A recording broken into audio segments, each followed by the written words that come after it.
Camp Pendleton is really a jewel. It has been situated there since World War II, and it's been essential to Marine Corps training ever since we first did our landings there in preparation for our World War II assaults to the Pacific. Marines exist to protect this country, its people, its constitution.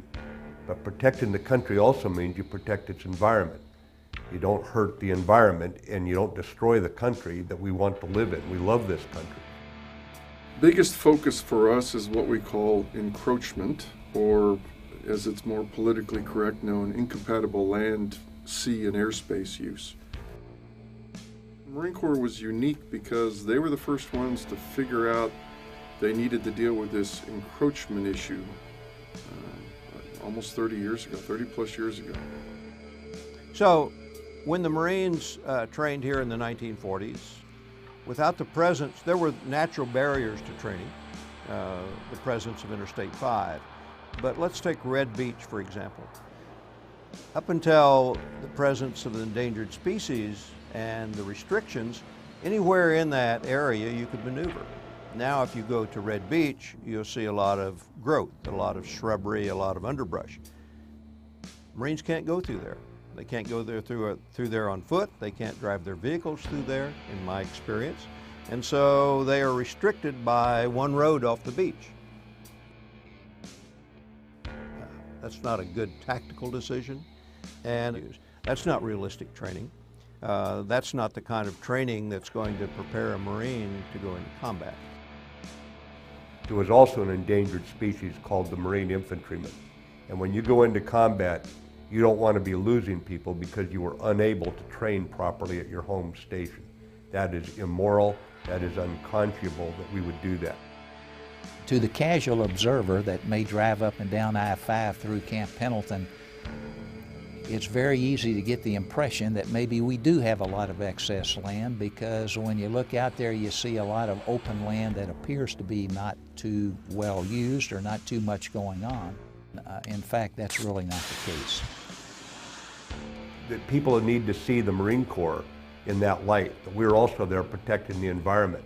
And all you have to do is look around Camp Pendleton, where you see the beautiful natural state as you drive up the interstate freeway between San Diego and Los Angeles.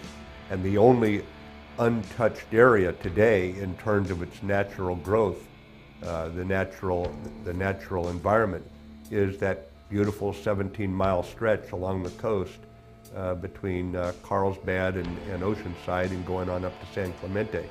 So we have nothing to apologize for. First, we take good care of the environment.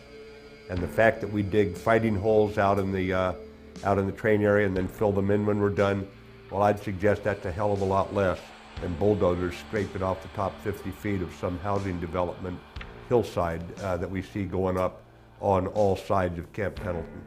So I take second place to no one when I talk about the Marine Corps' role in protecting the environment. In my experience, what was lost was realism in training.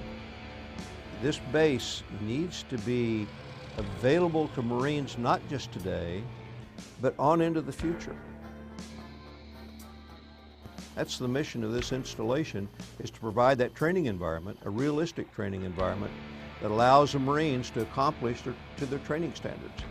And if they're not able to do that here, then why did Congress appropriate $4.6 million to buy this base in the first place?